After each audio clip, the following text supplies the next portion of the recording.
Donc là, on est côté mexicain, hein, à Agua Prieta. C'est impressionnant quand même. Hein. On pourrait penser que c'est celui-ci, le mur de Trump, sauf qu'il est bien plus ancien. Hein. Il date de quelle année? La fin des années 90. Donc avant les années 90, il n'y avait rien ici. En fait, on pouvait aller et venir comme ça d'une ville à l'autre sans problème. C'est dingue d'ériger des murs comme ça, entre deux mondes. Il y a une voiture là. Ouais. Hola, señor. Bonjour monsieur. ¿Qué tal? Comment allez-vous? Ça va, et vous? Vous vivez ici? Oui, depuis que je suis tout petit. Et comment ça se passe la vie ici pour vous? Ça va. Quand est-ce que vous l'avez vu construire ce mur ici? Ah, ça fait déjà un paquet d'années. Ça fait pas mal de temps. Et qu'est-ce que vous en pensez de ce mur? C'était mieux avant? Avant, le mur, il était bien plus petit. Maintenant, il est bien plus haut. Il y a des gens qui se tuent en le traversant. Partir, coûte que coûte. Ce jour-là, un groupe tente de franchir le mur, sous nos yeux. Celui qui extirpe cette échelle bricolée en fil d'acier, c'est le passeur. En haut, côté américain, son complice. Ils arriment l'échelle de fortune au sommet du mur pour faire monter ce père et sa fille. À cet endroit, le mur fait 8 mètres de haut.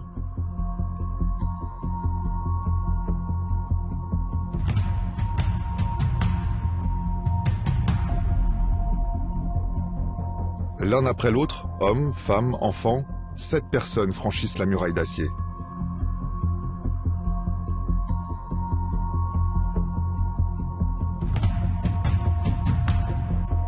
Le plus jeune est un bébé.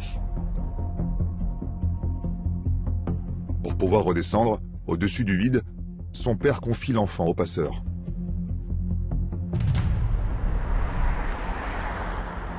En 10 minutes seulement, la vie de ces deux familles bascule.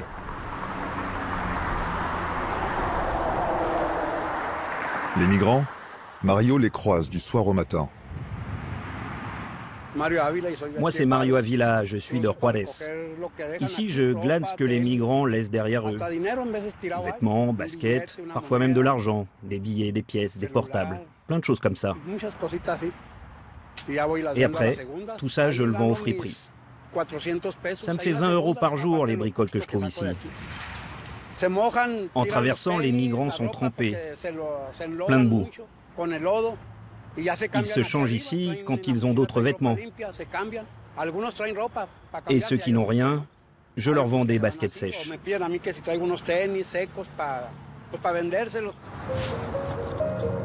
Sur ce secteur, les migrants n'essayent pas de franchir le mur. Partout, sous les pas de Mario, leurs papiers. En les abandonnant ainsi, les migrants effacent leur nationalité. Devant les gardes-frontières, ils inventeront une histoire pour tenter d'obtenir un titre de séjour.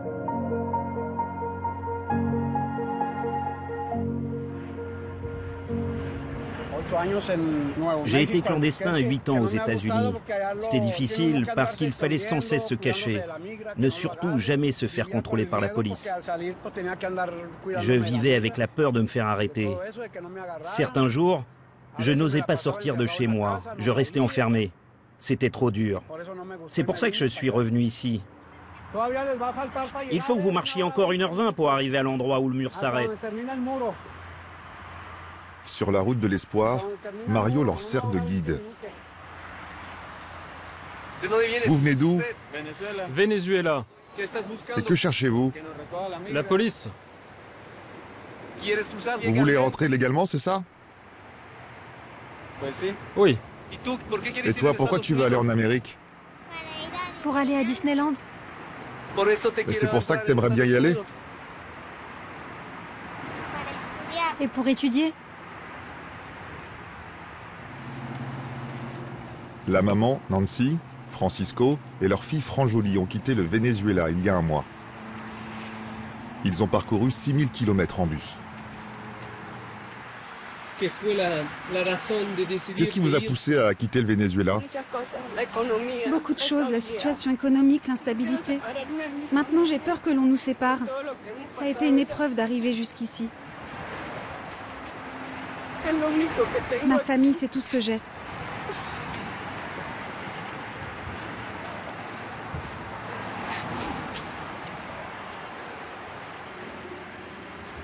Madame, c'est quoi votre rêve?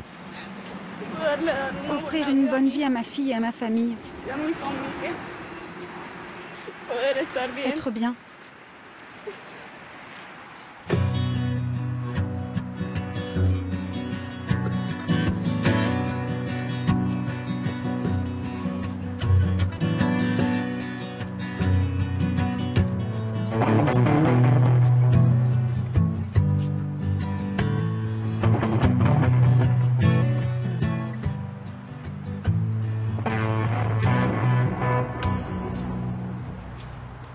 Quelques kilomètres plus loin, le mur s'interrompt. Ici, les migrants peuvent se présenter aux gardes-frontières.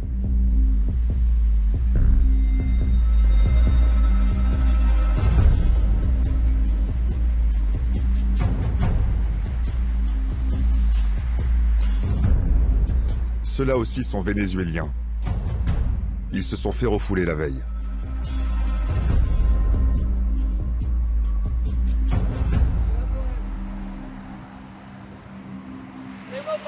On veut passer! On veut passer!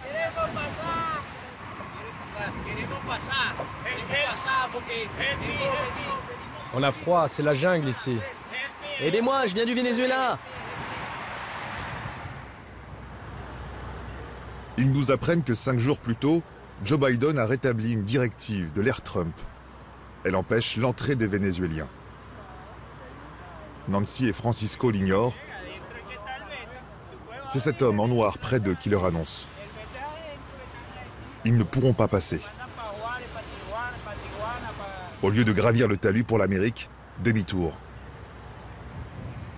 À quelques mètres seulement de la frontière, après un si long périple, leur rêve se noie dans les eaux saumâtres du Rio Grande.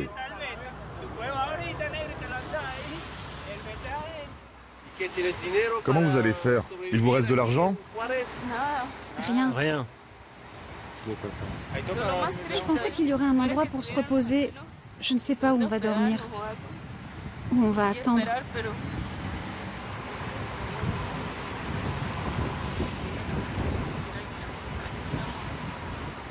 Il va falloir qu'ils trouvent de l'argent, car pour rentrer aux États-Unis, leur seule solution sera de payer des passeurs.